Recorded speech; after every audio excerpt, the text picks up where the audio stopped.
حدثنا الحمیدی حدثنا الولید حدثنی ابن جابر قال حدثنی عمیر بن ہانئ انه سمع معاویہ یقول سمعت النبی صلی اللہ علیہ وسلم یقول، معاویہ کہتے ہیں، معاویہ بن ابی سفیان، کہ میں نے نبی صلی اللہ علیہ وسلم کو یہ کہتے ہوئے سنا، یقول، آپ فرماتے تھے، لا یزال من امتی امتا قائمۃ بامر اللہ لا یضرهم من خالفهم حتی یأتیہم امر اللہ وہم علی ذلک، کہ میری امت میں ایک گروہ ہمیشہ اللہ کے حکم پر قائم رہے گا، جو کوئی ان کو بگاڑنا چاہے یا ان کا مخالف ہو وہ کچھ نقصان نہ دے سکے گا یہاں تک کہ اللہ کا حکم آ جائے اور وہ اسی حالت پر رہیں گے.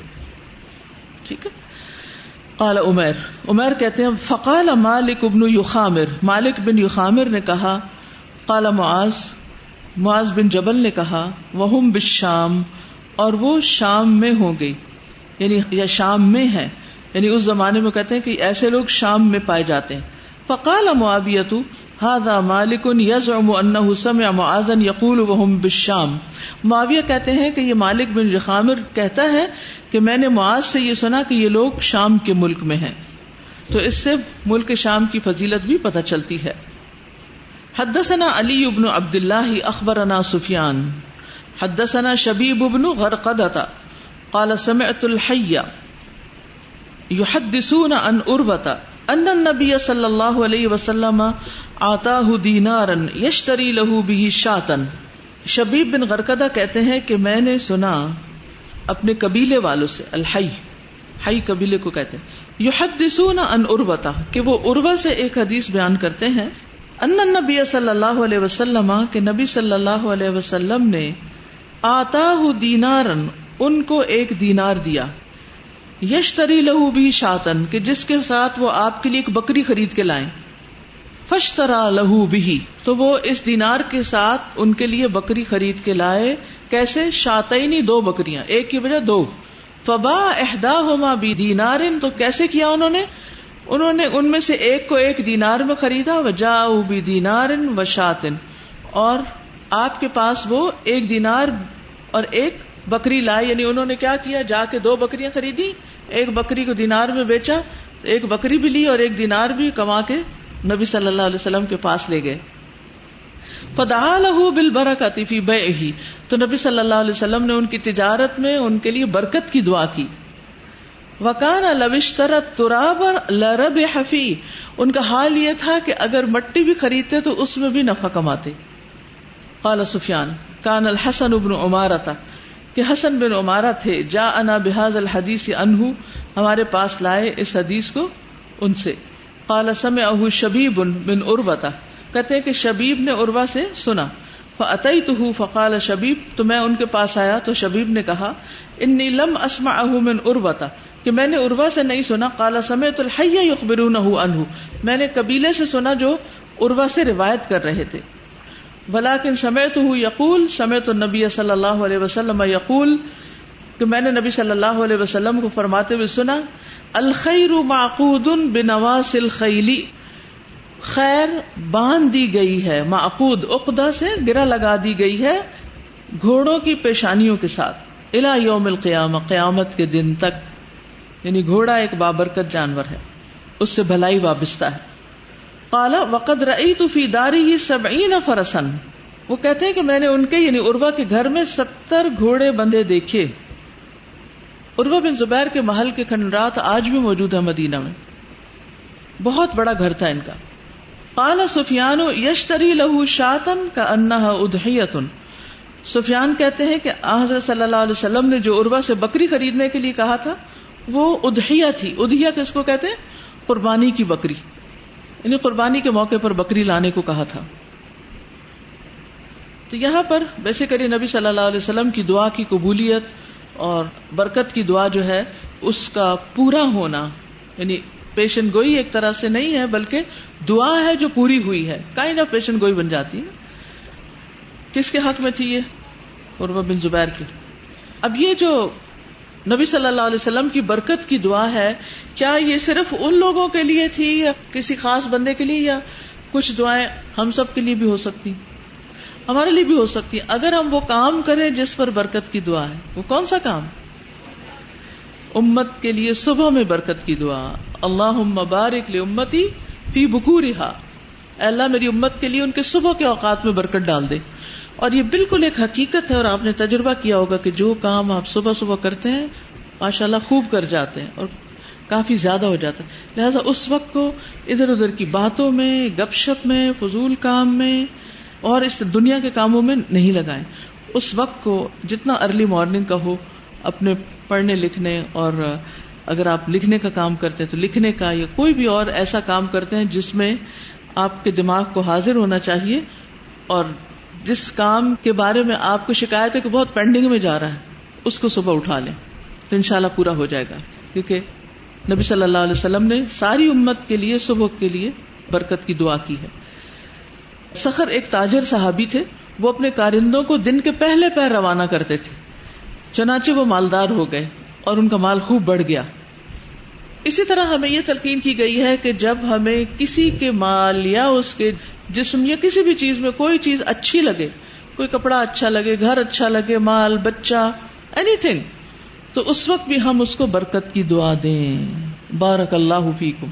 جب کوئی خوشی کی خبر ملے، جب کسی سے خوشی ملے، بارک اللہ فیکم کہہ دیں. سمپل سی دعا ہے، لیکن اس سے یہ کہ پھر نظر نہیں لگتی اور دوسرے کے اس کام میں خیر و بھلائی ہو جاتی.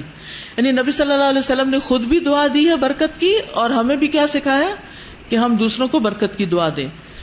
عامر بن ربیعہ مرفوعاً روایت کرتے ہیں کہ آپ صلی اللہ علیہ وسلم نے فرمایا، جب تم میں سے کوئی ایک اپنے نفس یعنی جسم جان، یا اپنے مال یا اپنے بھائی میں کوئی ایسی چیز دیکھے، اوروں کے لیے بھی اور اپنے لیے بھی، جو اسے خوش کرے، جسے دیکھ کے انسان خوش ہو.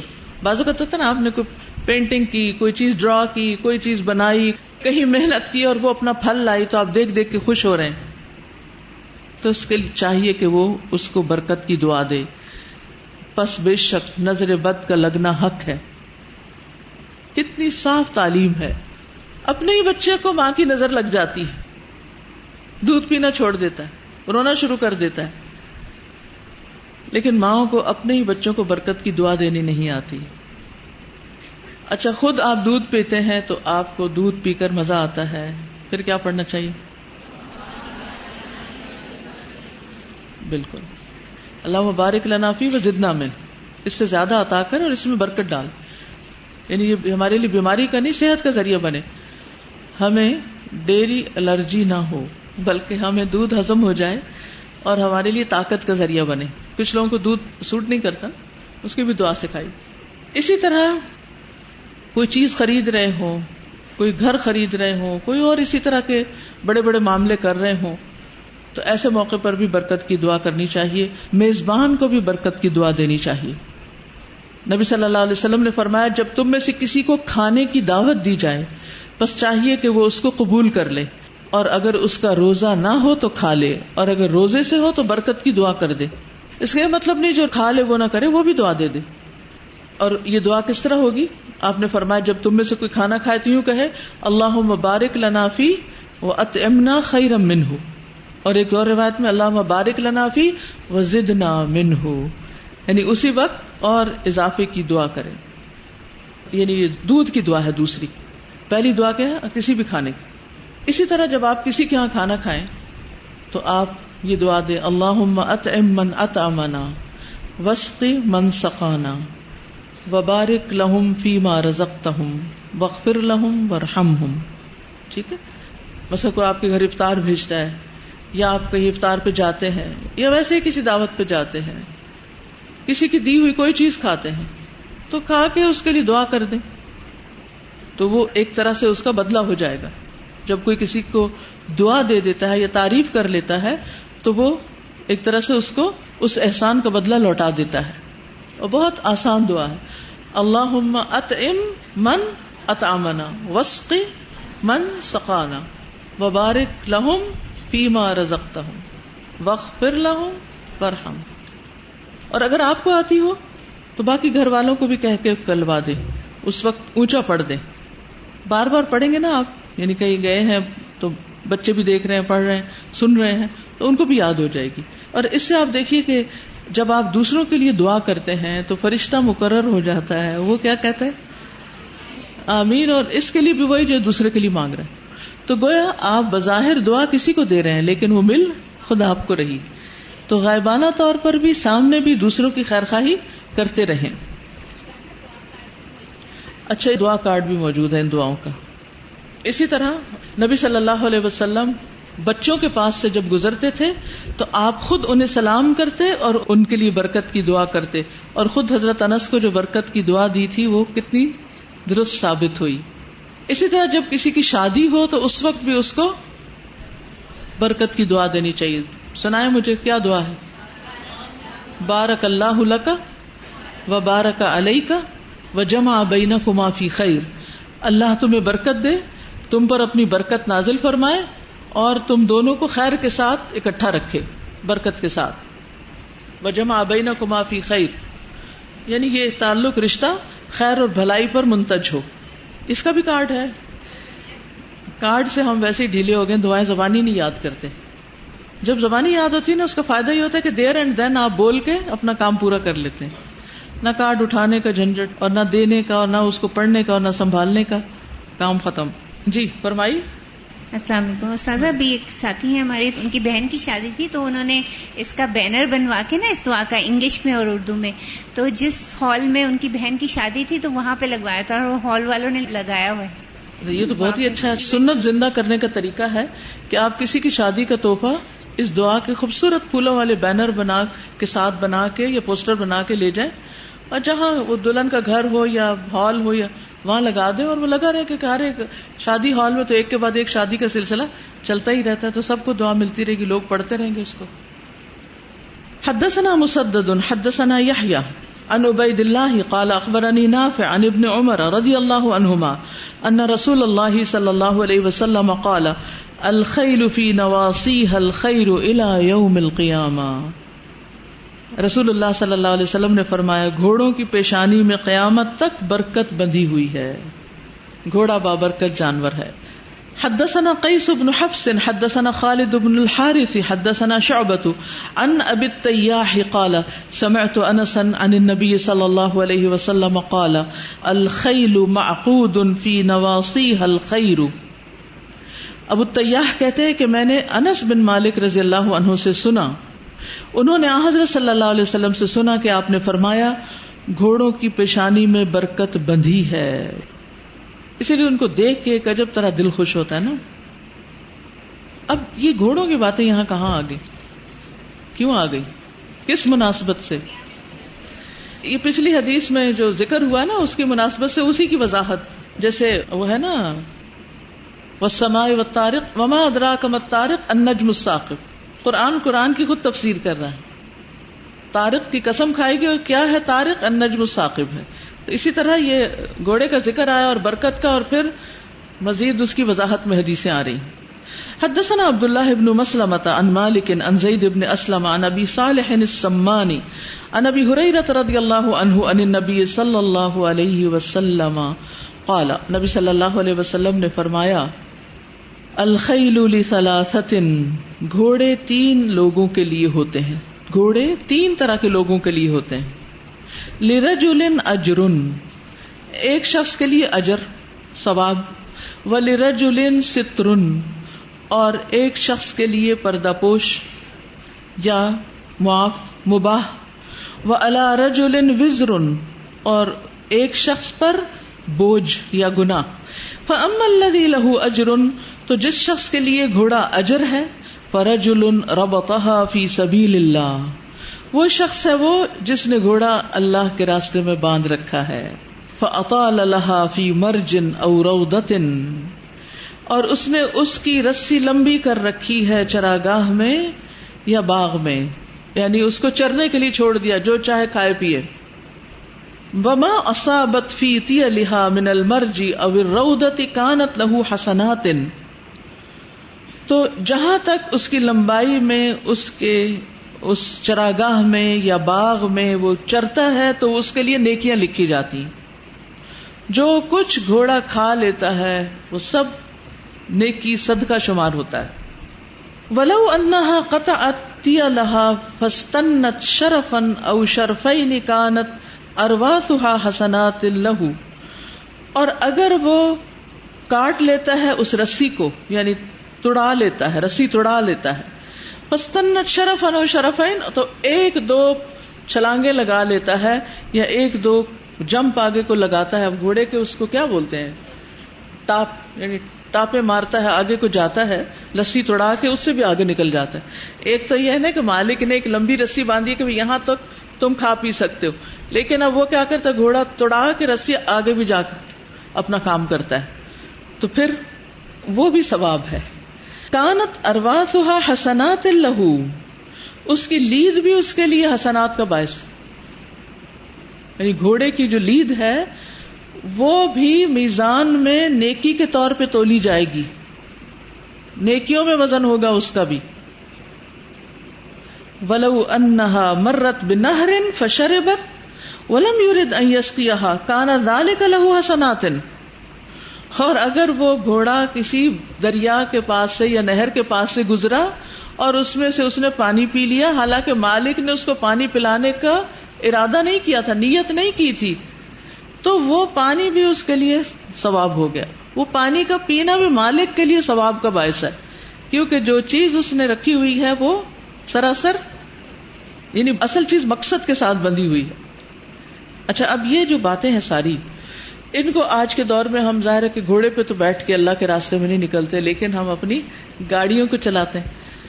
تو وہ جو گاڑی ہے اس میں جب گیس بھرواتے ہیں، ایندھن، ڈیزل یا پیٹرول، یا اس میں پانی بھرتے ہیں یا پھر اس کی اوور ہالنگ کراتے ہیں، اس کو واش کراتے ہیں، اس کی مینٹیننس کرتے ہیں، اس پہ جو خرچ آتا ہے، اس میں جو آئل چینج کراتے ہیں، جو کچھ بھی کرتے ہیں اس کے لیے، وہ اگر گاڑی اللہ کے راستے میں استعمال ہو رہی ہے تو وہ اجر ہی اجر ہے، اجر ہی اجر ہے. اسی طرح جیسے بلڈنگ ہے، میں آپ یقین کریں روز جب رات تراویح پڑھتی ہوں نا خاص طور پر، تو عجیب میرے دل کی کیفیت ہوتی ہے. ماشاءاللہ 300-400 لوگ ہوتے ہیں اس ہال میں رات کو، اور قرآن پڑھا جا رہا ہوتا ہے، اور اتنے سکون سے، اسی طرح ٹھنڈا موسم ہوتا ہے اور روشنی بھی، اور یعنی ایک اللہ کی بہت بڑی عنایت اور نعمت کے ڈور سٹیپ پہ، یعنی ہاسٹل سے بچیاں اوپر سے اتریں اور یہاں آ کر نماز پڑھ لیں. تو اس وقت میں سوچتی ہوں کہ اگر یہ جگہ نہ ہوتی تو یہ بچیاں نماز تو یہ نہیں پڑھ سکتی، یہ قرآن تو یہاں نہ گونجتا. تو جن لوگوں کا بھی اس میں حصہ ہے، کیا بابرکت جگہ ہے کہ دن کو بھی قرآن اور تعلیم کا کام ہو رہا ہے، رات کو بھی قرآن پڑھا جا رہا ہے. تو جس کا یہاں 1 روپیہ بھی لگا ہوا ہے، چاہے 1 روپیہ بھی کیوں نہیں لگا، اس کا اتنا جو پرسنٹیج ہے نفع کی، وہ اس کے انشاءاللہ اللہ سے امید ہے کہ اس کے حسنات کے اکاؤنٹ میں جمع ہوتی رہے گی. تو اس لیے ان جگہوں کی کیئر کرنا، ان کو مینٹین رکھنا، اور پھر ان کی مینٹیننس، جیسے آج کل بجلی ماشاءاللہ دن رات پھر ساتھ خرچ بھی ہو رہی ہے نا، تو obviously بل کتنا آئے گا، پھر دگنا ہی آئے گا نا. سارا دن کو خرچ کریں تو کم آئے گا، رات کو بھی کریں تو دگنا آئے گا. اب جو لوگ اس میں ڈالتے ہیں، جتنے پنکھے جس کے پیسے سے چل رہے ہیں، وہ جس کو ہوا لگ رہی ہے، جس کو راحت اور سکون مل رہا ہے، وہ سارا ان کے حصے میں بھی جائے گا. تو اللہ کے راستے میں انسان کی جان جائے، مال جائے، اولاد جائے، کچھ جائے، اس کی پرواہ نہیں کرنی چاہیے، کیونکہ وہ سب کچھ آخرت میں اجر سمیٹنے کا ذریعہ ہے. اب دوسری قسم کا گھوڑا، دوسری کار، ورجل ربطها تغنیا، اور ایک شخص نے گھوڑا باندھ رکھا ہے غنا حاصل کرنے کے لیے، یعنی اپنی ضرورت پوری کرنے کے لیے، وسترن، اور پردہ پوشی کے لیے کہ کسی کے آگے ہاتھ نہ پھیلانا پڑے، وتعففا، سترن اور تعففا کا مطلب ایک ہی بنتا ہے، یعنی کسی سے مانگنا نہ پڑے. لم ينس حق اللہ فی رقابها، وہ نہیں بھولتا اللہ کا حق اس کی گردن کے معاملے میں، وظہورها، اور اس کی پیٹھ کے معاملے میں. فہی لہو کذالک ستر، تو یہ بھی اس کے لیے ستر کا ذریعہ ہے. یعنی گردن اور پیٹھ کا حق کیا مطلب ہے، یعنی اوروں کو بھی اس پہ سوار کر لیتا ہے، یعنی صرف اپنے استعمال کے لیے نہیں رکھی ہوئی گاڑی، بلکہ اوروں کو بھی لفٹ دے دیتا، اوروں کے بھی کام آ جاتا ہے. فہی لہو کذالک ستر، تو یہ اس کے لیے کیا ہے، پردہ پوشی کا ذریعہ ہے. ورجل ربطها فخرا ورياء، اور ایک شخص نے گھوڑا باندھ رکھا ہے فخر، ریاکاری اور غرور کے لیے، دکھاوے کے لیے. ونواء لأہل الاسلام، اور اہل اسلام کی بدخواہی کے لیے، یعنی دین کے خلاف اس کو استعمال کرنے کے لیے. یعنی کچھ لوگوں کے سارے ریسورسز استعمال ہو رہے ہیں دین کی ترقی میں، اور کچھ لوگوں کے زبردست ریسورسز اس سے بھی زیادہ بڑے ریسورسز استعمال ہو رہے ہیں دین کو نقصان دینے کے لیے. اب آپ دیکھیں کہ گاڑیوں کی جو مقابلے ہیں اور جو اس کے نمبر پلیٹس اور اس کے جو بعض اوقات صرف اس لیے ماڈل چینج کر لیا جاتا ہے کہ یعنی اپنے ایک اسٹیٹس کا اظہار کیا جائے، اس کا کام کچھ بھی نہیں ہوتا، ضرورت نہیں ہوتی، یا پھر اگر اس پر بیٹھتے بھی ہیں تو پھر اسلام کے فائدے اور ترقی کے لیے نہیں بلکہ الٹا ایسا کردار بعض اوقات سامنے آتا ہے وہ ڈرفٹنگ کر کے یا کچھ کہ جس سے نہ اسلامی تشخص سامنے آتا ہے، اسلامی کردار نہیں سامنے آتا، اور اس کے ساتھ ساتھ اسلام کے ایک برا نمونہ بھی پیش ہوتا ہے. فَهِيَ وِزْرٌ، تو یہ گناہ ہے، یہ بوجھ ہے. وسئل النبی صلی اللہ علیہ وسلم عن الحمر، نبی صلی اللہ علیہ وسلم سے حمار کی جمع ہے حمر، گدھوں کے بارے میں پوچھا گیا. فقال ما انزل علی فیہا الا هذه الآیہ الجامع الفاظہ، کہ مجھ پر اس کے علاوہ کوئی آیت نہیں اتری جو بہت ہی جامع ہے، بہت یونیک ہے، فاضہ. فمن يعمل مثقال ذرۃ خیرا یرہ ومن يعمل مثقال ذرۃ شرا یرہ، جو ذرہ برابر بھی نیکی کرے گا اس کو دیکھ لے گا، اور جو ذرہ برابر بھی برائی کرے گا تو اس کو دیکھ لے گا. یعنی اس میں ہر شخص کے لیے ایک میزان رکھ دیا گیا کہ وہ اپنا ذرہ کس کام میں ڈال رہا ہے، نیکی میں یا شر میں، اپنی طاقت صلاحیت کس چیز میں لگا رہا ہے، کس چیز کو پروموٹ کر رہا ہے، کس چیز کے لیے بھاگ دوڑ کر رہا ہے. اس کا قدح، یا ایھا الانسان انک قادح الی ربک قدحا فملاقیہ، تو وہ کیا قدح لے کے اپنے رب سے ملاقات کرنے والا ہے. حمار اور حمار کے علاوہ سب کچھ انکلوڈیڈ ہے اس میں. یعنی اب اللہ تعالیٰ یہ تو نہیں کہ ایک ایک گدھے کا یہ حکم ہے، بکری کا یہ حکم ہے، مرغی کا یہ ہے، دین اس طرح نہیں ہے. جامع بات کر دی گئی، ان کا نا کہ جامع فاد یونیک، اس میں سب کچھ انکلوڈیڈ ہے. اب اس کو ہر چیز پر قیاس کر لو. حدثنا علی بن عبد اللہ، ہم سے علی بن عبد اللہ نے بیان کیا. حدثنا سفیان حدثنا ایوب عن محمد سمعت انس بن مالک رضی اللہ عنہ یقول سبح رسول اللہ صلی اللہ علیہ وسلم خیبر بکرۃ وقد خرجوا بالمساح. علی بن عبد اللہ کہتے ہیں کہ ہم سے سفیان نے بیان کیا، اور وہ ایوب سے روایت کرتے ہیں، اور وہ محمد بن سیرین سے، انہوں نے انس بن مالک سے سنا. وہ کہتے ہیں کہ رسول اللہ صلی اللہ علیہ وسلم نے صبح کی خیبر میں، خیبر پہنچ گئے صبح سویرے، بکرتن صبح سویرے، وقد خرجوا بالمساح، اور وہ نکلے تھے کدالے لے کر. یعنی یہودی جو تھے خیبر کے وہ صبح صبح کام کے لیے نکل رہے تھے. فلما رأوہ، تو جب انہوں نے آپ کو دیکھا، قالوا کہنے لگے، محمد والخمیس، محمد اور لشکر، محمد لشکر کے ساتھ پہنچ گئے. وأحالوا إلى الحصن، اور وہ قلعے کی طرف آ نکلے، یعنی قلعے کی طرف چلے. یسعون، دوڑتے ہوئے. فرفع النبی صلی اللہ علیہ وسلم یدیہ، تو نبی صلی اللہ علیہ وسلم نے اپنے دونوں ہاتھ اٹھائے. وقال اللہ اکبر خربت خیبر، اللہ اکبر، خیبر خراب ہوا، برباد ہوا. انا اذا نزلنا بساحت قوم فساء صباح المنذرین، ہم اترے ہیں ایک قوم کے صحن میں، ایک قوم کے علاقے میں، تو بہت بری ہے وہ صبح ڈرائے جانے والوں کی. یعنی یہ صبح ان کے حق میں اچھی نہیں ہوئی. مطلب یہ ہے کہ اس حدیث کو یہاں کیوں لایا گیا کہ آپ نے خیبر کے فتح ہونے سے پہلے ہی خیبر کی فتح ہونے کی خوشخبری دے دی. کیا کہا؟ خربت خیبر، یعنی خیبر کو ہم فتح کر لیں گے. حدثنا ابراہیم ابن المنذر حدثنا ابن ابی الفدی عن ابن ابی ذئب عن المقبوری عن ابی ہریرہ رضی اللہ عنہ قال قلت یا رسول اللہ انی سمعت منک حدیثا کثیرا فانساہ. اے اللہ کے رسول صلی اللہ علیہ وسلم، میں نے آپ سے بہت حدیثیں سنی ہیں لیکن میں بھول جاتا ہوں. قال ابسط رداءک، فرمایا اپنی چادر پھیلاؤ. فبسطت، تو میں نے پھیلا دی. فغرف بیدہ فیہ، تو آپ نے ایک چلو بھر کے اس میں ڈال دیا، چلو بھر کے ڈال دیا. ثم قال ضمہ، پھر فرمایا اس کو اپنے ساتھ لگا لو، ضم کر لو. فضممتہ، تو میں نے اس کو اپنے اوپر لگا لیا یا اوڑھ لیا. فما نسیت حدیثا بعدہ، اس کے بعد میں کبھی کوئی حدیث نہیں بھولا. 5000 سے زائد حدیثیں یاد تھی ابو ہریرہ رضی اللہ عنہ، اور 3 سال کے عرصے میں انہوں نے وہ علم حاصل کر لیا جو بہت سے لوگوں کو کئی کئی سال کی رفاقت سے بھی حاصل نہیں ہوا. اصل بات ہے شوق اور جذبے کی، اور اللہ کا شکر ہے اور فضل ہے کہ ہم نے رمضان کی اس آخری بخاری کی کلاس میں 4 جلد مکمل کر لی ہے الحمدللہ. اس کے بعد نئی کتاب شروع ہوگی رمضان کے بعد، والیوم 5 جو ہے وہ آپ انشاءاللہ لیں گے اور ہم پھر شروع کریں گے اس کو. یہ جو آخری حدیثیں ہیں گھوڑے اللہ کے راستے میں وقف کرنے کے بارے میں، اور بہترین گھوڑے اور اجر اور فضیلت والے گھوڑے، ان کا ذکر قرآن میں بھی آتا ہے. والعادیات ضبحا فالموریات قدحا فالمغیرات صبحا فاثرن به نقعا فوسطن به جمعا ان الانسان لربه